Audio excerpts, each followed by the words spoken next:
Divine Truth documentary. Jesus, Mary, and others provide information to people or organizations that produce documentaries. In this video, Thomas later interviews Mary at her home. This is session 3, filmed on the 13th of August 2013 in Wilkesdale, Queensland, Australia. And I'm better terribly slouched on that, how I'm holding. Right, okay. So can you tell me about your first century existence, please? My first century life? Yeah. Well, so would you like to hear the story of my first century life? Yeah. Well, obviously, like anyone's life, it's got a lot of intricate details in it. I was born to a fairly middle-class family in the first century, and my father was a landowner. He grew olives and fruits and things, and he also traded. He was a merchant, and I was the youngest of 2 sisters, and I was a pretty attractive daughter, and I actually was abused by my dad from about the age of 5. Before then, I had a really carefree kind of a childhood, but once the abuse started, I also attracted being abused by some other people, workers and soldiers around our family home. And so that was a fairly traumatic part of my childhood. And that's certainly something that I have connected to since I've been processing my memories in the last 5 years. When I was about 12 or 13, I fell pregnant to my father, and he sold me as a slave, basically into prostitution. And at that time, that was also fairly traumatic. I was pregnant with a little boy, and I gave birth to that boy in essentially a brothel. Because I knew that they were going to take my child away from me, and I really didn't want that to happen, I ran away. And in the course of that happening, my child died after a couple of weeks, and that was very sad. And at that time, I became very angry with the world and everything in it, especially with men and issues around sexuality. And I became a prostitute for a number of years. And I guess that's one of the major things that's sort of recorded historically in Christianity about my life. It wasn't certainly my whole life, because after about 5 or 6 years, I realised that it was very damaging, the lifestyle that I was engaged in, and that it was harming me, and if I continued in it, I would die. So I came out of that by basically using an older man who was a client of mine. I kind of became his mistress, and he set me up in a business. I was creating and selling fabrics, and I employed a number of women who had similar backgrounds to my own, so they'd been abused or marginalised by society. When I was a prostitute, I was quite marginalised by society, and I had a lot of anger about that experience that I worked through in this time. Then I feel like I'm giving you a sort of a strange and detached account of my life. Yeah. Obviously, there's a lot of this has been quite an emotional thing to connect to all of these memories. So how did you connect to these memories? Well, to some degree, they have been with me all of the last 35 years. So I was born 34 and a half years ago and named Mary Luck. And throughout the course of my childhood, and especially my teenage years, I had various very emotional experiences that I couldn't seem to reconcile with what was happening around me or what my life consisted of at the time. And because I couldn't understand it, I sort of shut those things down. And it was only 5 or 6 years ago when I met AJ that I suddenly began to have a context for what these experiences might mean. I wasn't convinced that that's what they meant.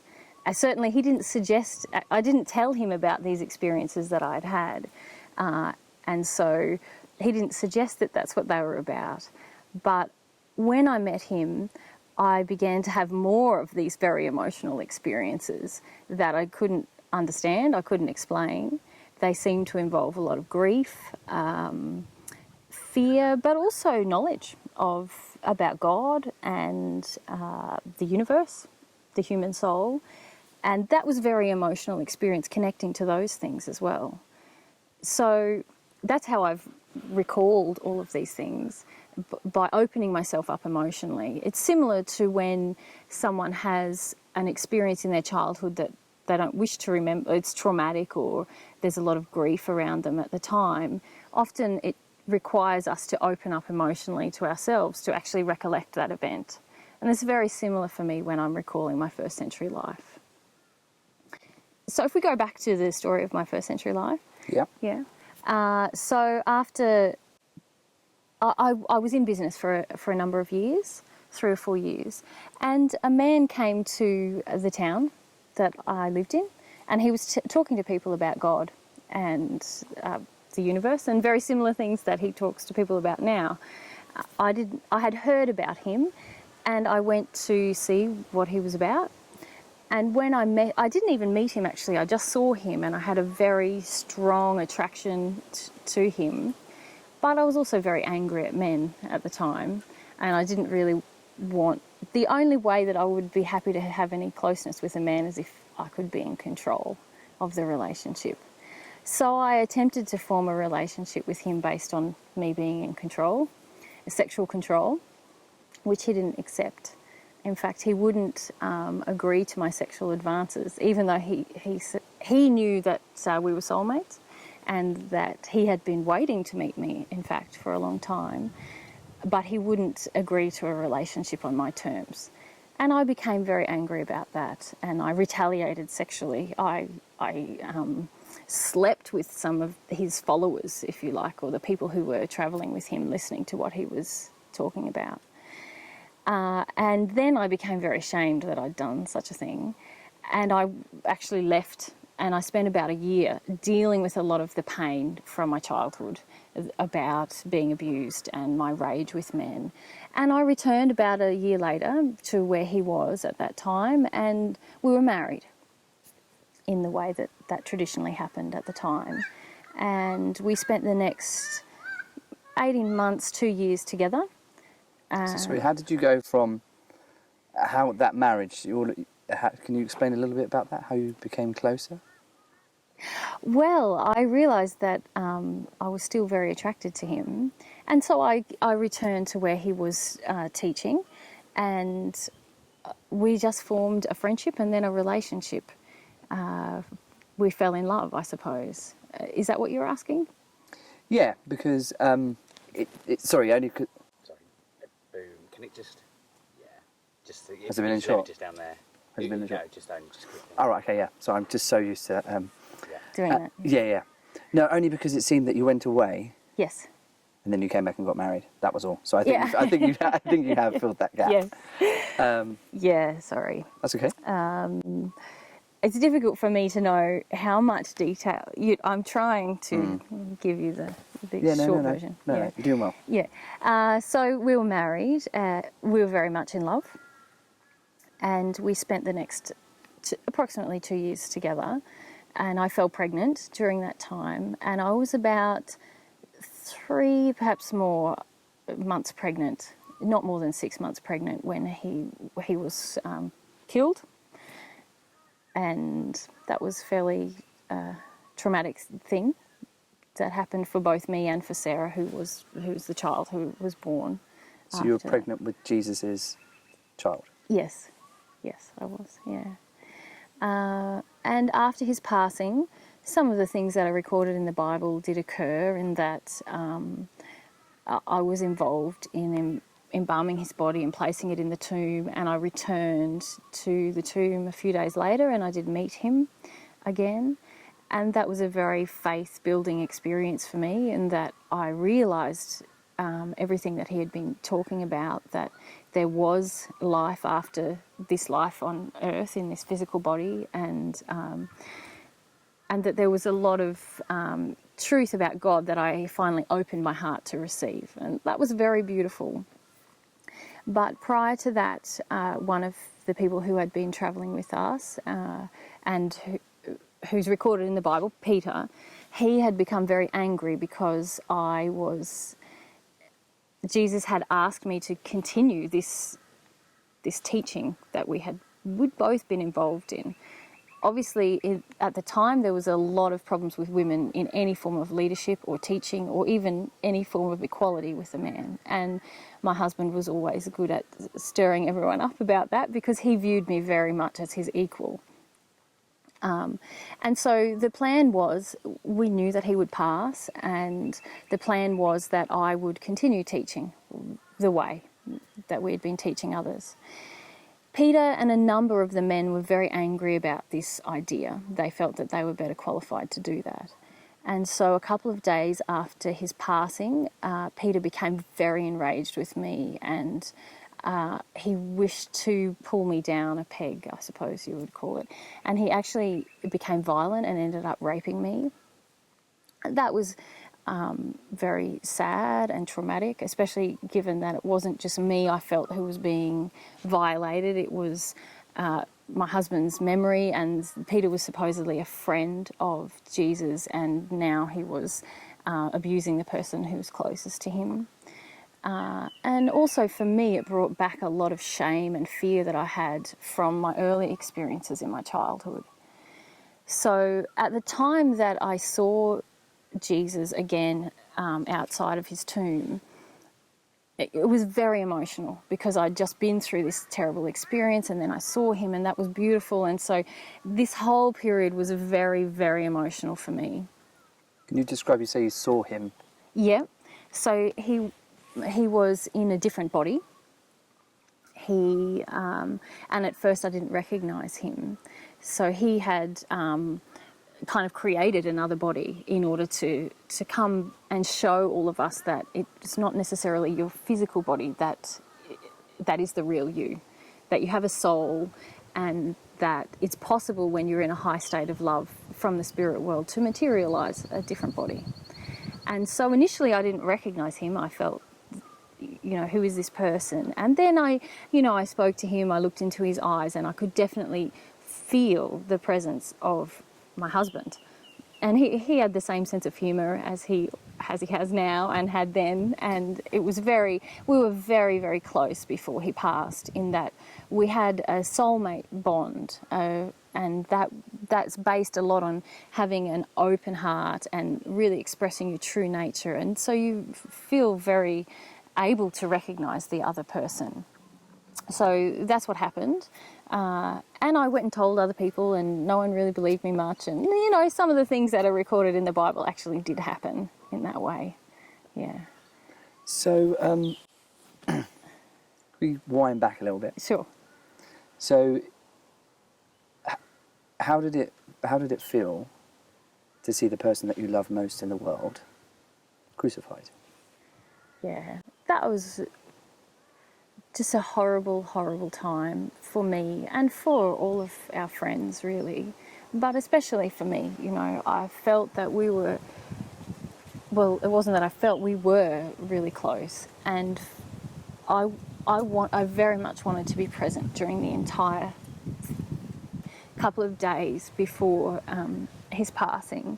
He really didn't want me to be there because he felt that I was in danger, but I felt this is the person I love the most, and they're going through something really extreme, and I want to be there.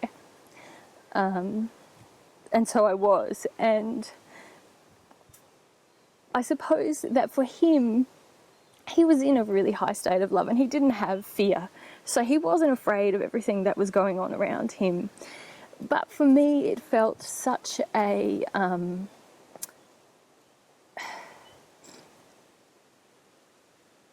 an affront, I suppose, to the love that he did have inside of him. Here is someone who is so gentle and so wishing to love everyone and to teach beautiful truths about God, and someone without judgment, without violence within him, who was being basically tortured and humiliated. People were attempting to humiliate him in the worst kinds of ways. And for me, being present, I just felt that I wanted him to feel my presence during such a traumatic thing. But it's almost as if I felt what was happening for him as well. You know, I felt every time that they were doing these things to him, it was almost as if I could feel them, and also I felt the terrible... the best word I can think of to describe it is affront. The insult to love, I suppose. It wasn't just my husband that was being tortured and harmed, but it was the fact that he was such a strong presence of love, and that love was being completely rejected and attempted to be drowned out. And for a lot of us after his passing, it was as if this dream that we all had of bringing God's love to earth and showing people the power of that love was lost. Because when someone develops their relationship with God and they receive God's love, they begin to reflect love to others as God would. And that's very, very powerful for people. And this is why Jesus' life in the first century caused such extreme polarization amongst people. Some people were in his presence and were just so affected by the love that they were open to feeling. And for others, that love that was present caused them a lot of... They didn't want to feel what that was triggering, so it caused a lot of fear and anger. And often we would be with people, and at times they would, you know, just sort of melt in his presence and have this huge faith building experience just from being around him and experiencing a kind of love that they'd never experienced before. And then others, partly because they could see the effect that it was having on so many other people, and that frightened them because they thought their power over these people was being affected. These people were no longer as afraid of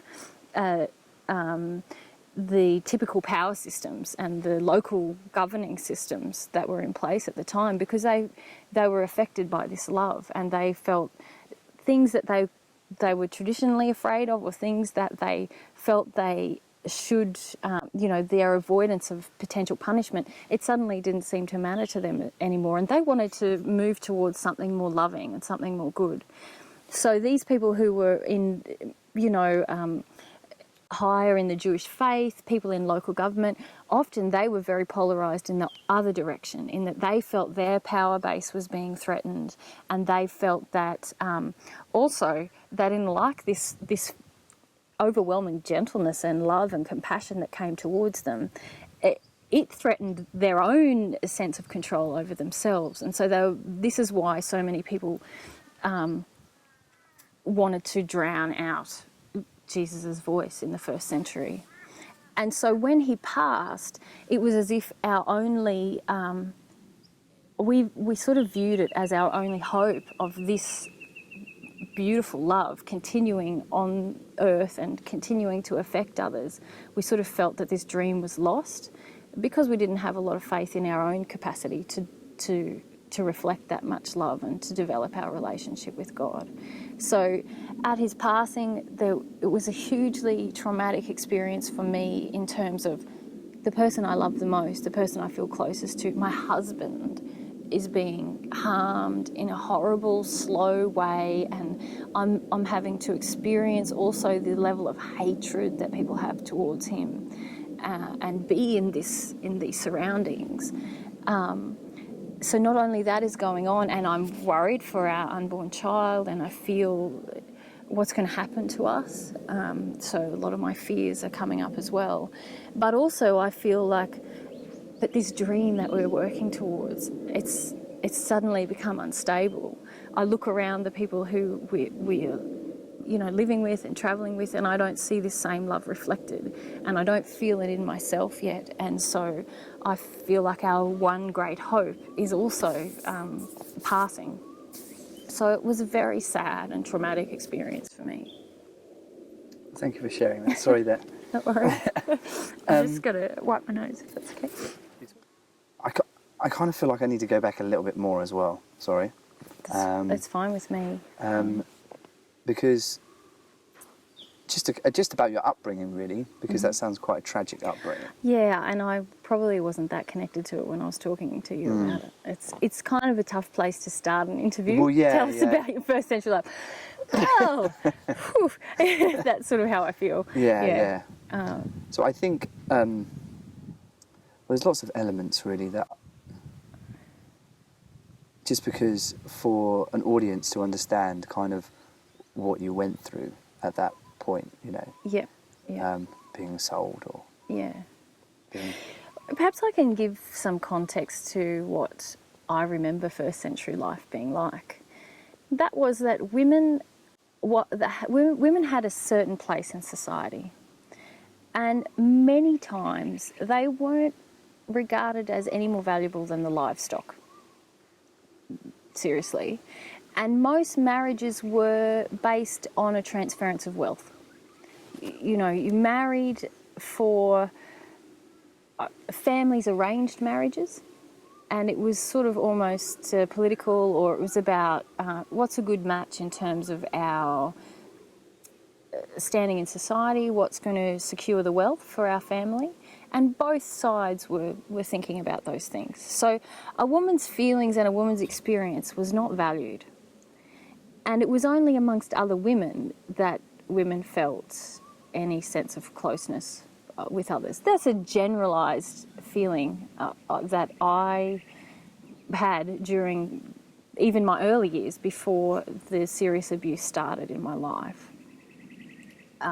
So already as a woman, you're already feeling that my main sense of status comes only in how I'm valuable to this family. Most women, it's in terms of childbearing and in terms of social standing. Now, for my father, he had some level of standing within his community. He had acquired some wealth, partly through the marriage to my mother, and he had done good with it, if you like. He had created some farmlands where we sold things, and he also was quite an astute businessman in that he knew how to trade things. So sometimes he would buy things that he hadn't produced and sell them on, and with some profit. So but he had some serious character flaws, obviously. He was an abuser. He didn't have any regard for women, and he had the feeling that if he wanted to sexually engage with any woman, that he should be able to do that. And that included me as his daughter. My older sister was not as pretty as me, and I was born this very petite, cute child. I had long, black curly hair, and I was big eyes, and I was just very cute. And we had servants in our house, and everyone thought I was just this cute little child. And my father, through his own sexual frustration with my mother, and the feeling that, I feel that he abused my sister also, but not to the same degree as me. He didn't rape my sister, because there was my mother, who knew about the abuse towards me, she felt that my sister should be saved somewhat because she needed to be a virgin to be married, and that in continuing their social standing, it was important that she had a good match and a good marriage. My mother and my sister hated me quite a bit, really, because they felt that I was more attractive and pretty, and I also had this very vivacious, outgoing nature that they didn't have. And I had unbeknownst to me, I had a very spiritual nature as well, and I loved being outside in the orchards, and in my early years I spent a lot of time alone just pondering things. When the abuse started, my father felt quite entitled to do that to me, and it was like my whole world kind of came crashing down. And then within a number of years, another cousin raped me. A bunch of soldiers, when I was out on a walk, who found me and raped me, and and I just attracted a lot of really horrible things happening to me at that time in my life, and I quickly lost any sense of hopefulness. You know, it was like I couldn't really escape what was happening to me. I didn't have any allies. I knew my mother and my sister knew what was happening to me. They didn't really care. In fact, they sort of felt this horrible feeling towards me, that almost jealousy in some instances, that I was a favourite of my father's. I certainly didn't feel like a favourite.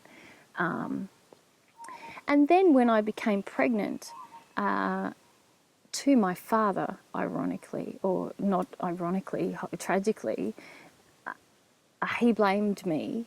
I was just entering puberty and suddenly I was pregnant, and he blamed me, and because he had such a feeling of wanting to maintain his social standing, he thought the best thing to do was to get rid of me as quickly as possible. And so he sold me. A lot of people were bought and sold in those days. And, you know, we had servants in our house that he had purchased. And he didn't really want anything to do with me.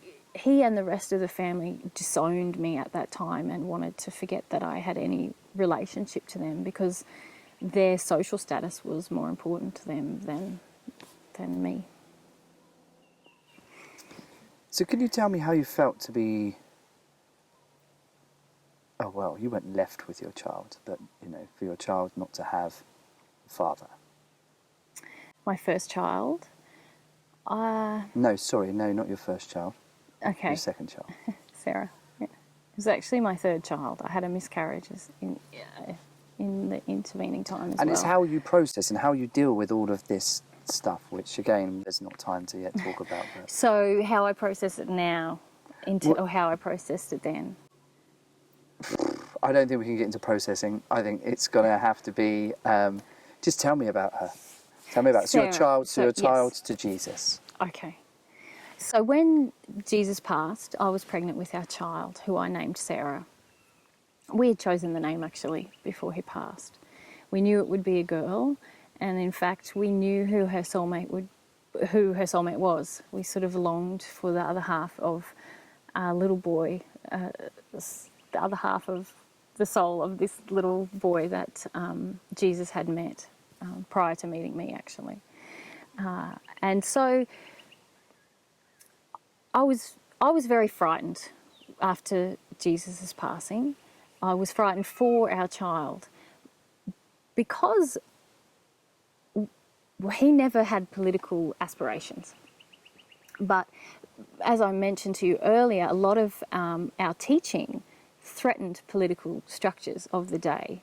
And so because of that, and because a lot of people had the perception that the Messiah was going to be someone who would liberate a kingdom, that he would actually be a warrior and he would be a political figure, because of that, me being his wife and having a child was viewed as a threat, because there was some kind of lineage to this Messiah who was supposed to become king. And so a lot of the what are now referred to as disciples who were around us were very frightened also for me and our child. And they kind of had aspirations as well, a lot of them, that our child would go on to lead a movement on the planet. So they whisked me away from Palestine. And during that time, I felt frightened for our child. And I was grieving a lot. Even though I had seen Jesus again after his passing, there was still a lot of grief going on for me and a feeling that we were separated. Even though in spirit he tried to be with me quite a lot, I was still grappling with this whole physical versus spirit world. When Sarah was born, there's actually some sad events around that time as well, with a friend of mine, Rachel, who actually stayed in my place after the labour and after I gave birth to Sarah, because we looked sort of similar, and she wanted to divert the attention of people who were chasing me, basically. And she was killed as a result of that. And so then... Sorry, I'm digressing from your question. Your question was how did I feel, wasn't it? It's okay. Sorry. It's all interesting. Yeah. It's all interesting. The thought of raising Sarah on my own frightened me, but I was very ecstatic to have a child with my soulmate. And after the initial few years of grieving and making the adjustment, we had a great time together, her growing up, and I still had some level of loneliness because I wasn't with my soulmate, and I desperately wished that he was there to raise her with me, but I could feel him around us more then, and it was less lonely. And in fact, we had some good years together, and eventually I began to teach the way again in France where we were, and she really loved it. Okay, last question, I think. Sorry, I'm pushing my luck here, really. Because I kind of want your whole first Century life. So existence, are you up to... in this kind of location. In this location. So you want me to talk about my death now, don't you? Fortunately. And then So I'm very cracker interested interview. Yeah. for you to talk about Sarah more as well. Okay. So, yeah, if you can... Sarah's a lot like me, you know, and when I'm talking about these things, I don't feel detached from Sarah. Sarah still exists. I'm still Mary Magdalene, and these events that we're talking about that happened in the first century are just the things that happened during our first incarnation on earth, and I view them as part of the memories of my life that's still continuing. So when I talk about Sarah, I feel like I'm talking about someone who I still know, and she's a lot like her mother in that we're fairly tenacious women, and we love God and we're passionate about assisting others, but when we get afraid, we often rebel at feeling and embracing our true nature and our true passions. And so growing up, Sarah was you know, really kind of enthusiastic, feisty young girl, and she grew into a young woman, and she met her soulmate Luke, who Jesus had known prior to that. He found us, and they were married and they had children of their own, and that brought her a lot of joy. Finally, she sort of felt she had taken on some of the grief of me missing her dad so much, and so she was sad, you know, underneath a lot of that feistiness and enthusiasm that she had for life. She also had sadness, and meeting Luke, I feel, helped her deal with that.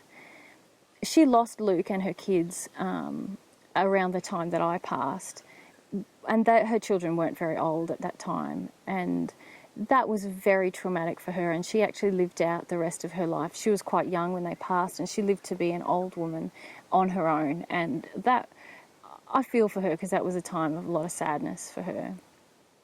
But now she's back on earth just like I am, and while I don't want to talk about her too much because I feel like that's her discussion to have sometime when she wants to,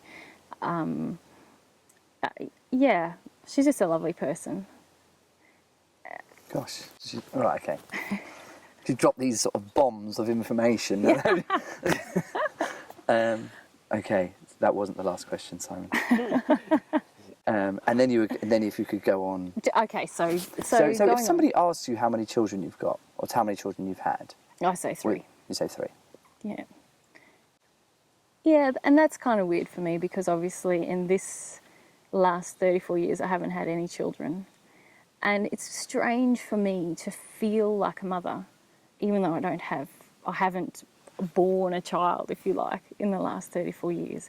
And a lot of people view me as sort of this young woman who wouldn't know what it's like to raise a child. And I'm okay with them feeling that about me, but often I feel very strange because I feel like, actually, I know what it's like to be a single mum when you've just lost your husband and you're trying to deal with a lot of stress and grief, and yeah, it's a strange feeling for me, I suppose. It's not strange for me to feel like I'm a mother. I feel like I am, but it's strange for me when people perceive me as someone who isn't a mother. Yeah. And so then it's the... Oh yeah, so basically we settled in France, And Sarah grew up there. She met her husband. Oh, he wasn't from there, but he came, and they were married. I taught the way to whoever would listen, just like we had done in Palestine prior to that. And eventually, people started to listen, and I grew also in my relationship with God, which helped. People could see more love reflected in me. And I was very passionate, just like I am now, about the potentials for each of us if we have this relationship with God and we want to grow in love. So there was a growing movement at the time of my death of God's truth on the planet again, or what we call the way. It wasn't formalised into any kind of religion. It was just me talking to people, and then other people having experiences and talking to other people about it. During all of this time, though, I was still sort of regarded as a threat to the Roman Empire because of who my husband had been. He'd created quite an impact, and people hadn't really forgotten about that. And also he had a child, and so people were still looking for us. And to some degree, I always had a sense of needing to be vigilant, and we moved at times, and I felt this sort of feeling of being hunted quite often. Eventually, the Romans found me, and I was an older woman by then. You know, I was pushing 60, maybe in my 60s. I don't have a clear sense of exactly my age because that's not how I remember my life, and I didn't even really record my age at that time. I wasn't really interested. So a group of Roman soldiers found me, and because both Sarah and I were and are mediums, we had some knowledge that this was probably going to happen. And it was similar to when Jesus was being hunted. There sort of came a point where we realised we can run forever or we can just face this in truth. And I made the decision that I wanted to allow Sarah and Luke and their kids to make a break, get away, have their own life, and that I would stay. And this would give them more time. I knew that it probably wouldn't be a very nice experience and that they would probably torture me to try to find out where Sarah and her family were. But I felt a little like I wanted to pass anyway, I suppose. I wanted to be with my soulmate again. And so we knew that this was going to happen, and it was very emotional saying goodbye to Sarah and Luke, and hoping against hope that they would be able to continue their life on earth and not be met with a horrible, violent death. And so I said goodbye, and sure enough, in the next couple of days, a group of soldiers found me. And they began a process of very similar to my husband's passing, where they humiliated me, attempted to sexually humiliate me. And my past had not been forgotten by anyone. My whole life, this time of being viewed as a shamed, dirty woman and a prostitute had never really left the memories of most people. And so I was again in this situation where people were regarding me as a whore and treating me badly, raping me, cutting off parts of my body, all in an attempt to humiliate me, make my passing as painful as possible, sort of as punishment for teaching the way, and also in an attempt to find out where Sarah and Luke were. Basically, eventually I relented somewhat and told them where they were headed, and that didn't really cease the torture. It was about 4 days that I was tortured, and eventually I passed. I was killed, finally, through this process. I was burnt eventually, sort of as a witch almost. This kind of regard that you hear in witch hunts, you know, where women are burnt at the stake, and that happened to me eventually. But by then I was very disfigured and in a lot of pain and grief, and I welcomed death, absolutely. And that's not the end of my life, obviously. That's just the end of my first century life on earth. Because then I had the very, very beautiful experience of being reunited with my husband again and with Jesus again. And that was really wonderful. I passed in a lot of pain with a lot of fear, but being able to experience a physical closeness with him again was really beautiful. Okay. Sorry. Because actually there hasn't been too much. I haven't seen that Channel 7 or Channel 9 documentary. I didn't see too much Of me? of you in it. No, I think I was in it for about like 10 seconds, crying about the crucifixion, you know. I think that was it, wasn't it? That's it. I know, there was some shaking on the chair. Oh, yeah. Wasn't there? Generally, people try to portray me as my experience with previous media. Not all media, but certain members of the media and general public has been to try to regard me as someone who's a bimbo. You're out. Yeah, and it doesn't even feel like we've had that chance to have that interview yet, really, either. No. Yeah, I find it a bit mystifying how little other people have actually wanted to speak to me. Because I live, apart from anything else, Yeah. I live with AJ, and I have done for 5 years. So I find it fascinating that nobody really wants to ask me about my experience, about AJ, about what I believe, how I've come to believe what I believe. Yeah. I will, don't worry. That's not a pointed question. No. But it is sort of, and I recognise that there's probably motives in people in that they feel, well, initially, you know, I was very frightened of any camera, so that's not very welcoming either. But I also feel that it's sort of convenient. It makes a more sensational media story, doesn't it, when just one guy is claiming to be Jesus and everyone else is sort of a doe-eyed follower without a brain, essentially. That somehow AJ's been able to convince us that of this very... it's impossible for him to convince me of all of these details when we've never discussed them. And also, he can't make me have emotions that I don't have. He can't give me... Yeah, he can't give me memories that I don't have. It's impossible. So... But I suppose people don't... When you... I suppose if you spoke to me and then you felt, wow, these two people seem to have a similar experience. One isn't dominating the other, or one isn't afraid of the other, or one isn't being led by the other. Then I think it starts a whole other set of questions of how can that be so? And perhaps that's a little bit less sensational and more... I don't know. So this is not your question. No. But just on that line. So what did... Because you were saying that you have memories and nobody can put these memories in your head. Yeah.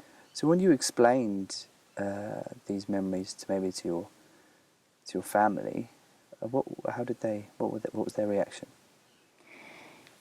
I didn't explain these memories to my family. I didn't even understand them properly as memories. And I also tried to control very much the experience that I was having because I didn't understand it. I felt like this is a bit weird. Why am I crying uncontrollably about a sense of deep loss and grief? I don't have any deep loss and grief. I haven't even lost a grandparent. At this point, all of my grandparents were living, all of my immediate family was still living, and I felt that I saw them regularly. There wasn't any great loss in my childhood. And at 15, in a workshop, I broke down uncontrollably, unrelated to any other event. No one was talking about loss. No one was talking about grief. I just suddenly burst into this deep sobbing. And all I could feel is that I had lost something, and possibly someone, but I was so, I was sort of confused about my experience. All I knew was that I was just so incredibly sad, and I just sobbed like that for hours and hours. And eventually my mother, who was also there, she was freaking out. She's like, I can't even be in the room with you if you're going to keep crying. I have to leave.